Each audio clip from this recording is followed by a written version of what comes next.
சேது சாப்பாடு கேட்டுட்ருக்காரு. சாவித்திரி சேதுவை சாப்பிட விட மாட்டேங்கிறாங்க. இங்கே ஏன்டா சாப்பிட்ற, போய் உன் பொண்டாட்டிகிட்ட சாப்பிட்றா அப்படின்னு சொல்கிறாங்க. சேது அங்கால என்னால் சாப்பிட முடியாது அப்படிங்கிறாங்க. சாவித்திரி இருந்துட்டு கோர்ட்டோட தீர்ப்பை மீறக்கூடாது, நீ அங்கே தான் போய் சாப்பிட்ணும் அப்படின்னு சொல்கிறாங்க. சேதுவும் வேறு வழி இல்லாமல் அங்கே போய் பார்க்குறாங்க. ஆனால் இவகிட்ட கேட்டு நம்ம சாப்பிட்ணுமா அப்படின்னு சொல்லிட்டு, நம்மளால செய்ய முடியாதா, நான் ஆம்பளடி அப்படின்னு மனசில் நினச்சிட்டு அவரே ஒரு கருகின தோசை சுட்டு சாப்பிட்றாரு. ஆனால் தமிழ் நல்லா வகை வகையாக விதவிதமாக சிக்கனு மட்டனுன்னு சொல்லிட்டு சாப்பிட்றாங்க. இதை பார்த்துட்டு சேது ரொம்ப ஃபீல் பண்ணுறாரு. என்னடா நம்ம பக்கத்துலேயே உட்காந்துட்டு இப்படியெல்லாம் சாப்பிட்ருக்கா அப்படின்னு சொல்லிட்டு ரொம்ப ஃபீல் பண்ணுறாரு. அப்புறம் 2 பேர்த்துக்குள்ளே ஒரு சின்ன சின்ன பிரச்சனையாகவே வந்துட்டுருக்குது. ஆனால் பார்க்குறதுக்கே ரொம்ப காமெடியாக இருக்கும். அந்த வீட்டில் குளிக்க போகிறதுல சண்டை வர்றது, இந்த என் பொருளை இப்படி வச்ச அப்படி வச்ச அப்படின்னு சொல்லிட்டு அந்த மாதிரியெல்லாம் சண்டையெல்லாம் வருது. சேதுக்கும் தமிழை பார்க்க பாவம் இவளே கன்சீவாக இருக்கா, நம்ம இவளை ரொம்ப டார்ச்சர் பண்ணக்கூடாது, கொஞ்சம் பொறுமையாகவே போகலாம் அப்படின்னு சொல்லிட்டு மனசுலேயும் நினைக்கிறாங்க.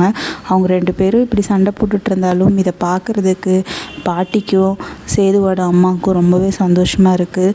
தமிழ் அந்த வீட்டில் இருக்கிறத விட இங்கே நம்ம கண்ணு முன்னாடி இருந்தால் நம்மளுக்கு ரொம்ப சந்தோஷம் அப்படின்னு சொல்லிட்டு நினச்சி பார்க்குறாங்க.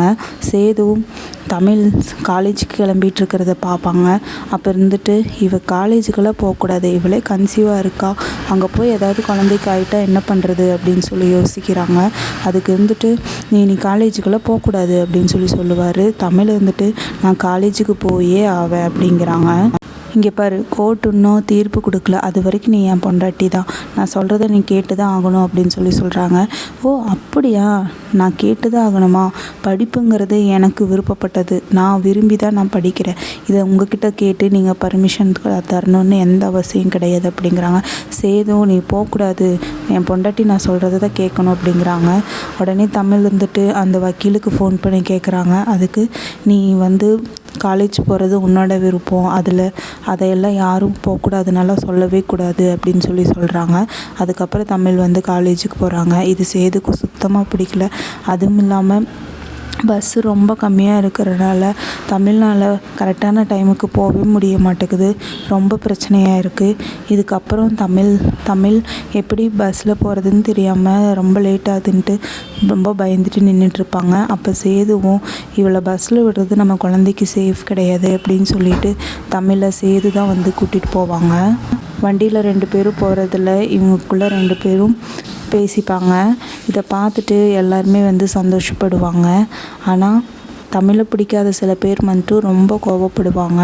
ஆனால் தமிழ் நம்ம வீட்டுக்கார் எப்படி நம்ம மனசில் இருக்கார், அவர் மனசுலேயும் நம்ம இருக்கோம் அப்படின்னு சொல்லிட்டு நினச்சி பார்ப்பாங்க. அப்போ சேது சொல்லுவாங்க, இங்கே பாரு, நான் உனக்காகலாம் நான் உன்னை கூட்டிகிட்டு போகல, நம்ம குழந்தைக்கு எதுவும் ஆகக்கூடாதுன்னு தான் சொல்லி நான் கூட்டிகிட்டு போகிறேன் அப்படின்னு சொல்லுவார். அதுக்கு தமிழ் இந்த குழந்தைக்கு உங்களுக்கு தான் சம்மந்தமே இல்லாத மாதிரி தானே விட்டுட்டு போயிட்டீங்க, இந்த குழந்தை பற்றி நீங்கள் தான் நினச்சி பார்க்க மாட்டேங்கிறீங்களே அப்படின்னு சொல்லி கேட்குறாங்க. இதுக்கு சேது என்ன பதில் சொல்கிறதுன்னு தெரியாமல் யோசிச்சுட்டே நின்றுட்டுருக்காங்க. இதோட ப்ரோமோ முடிச்சிருக்காங்க.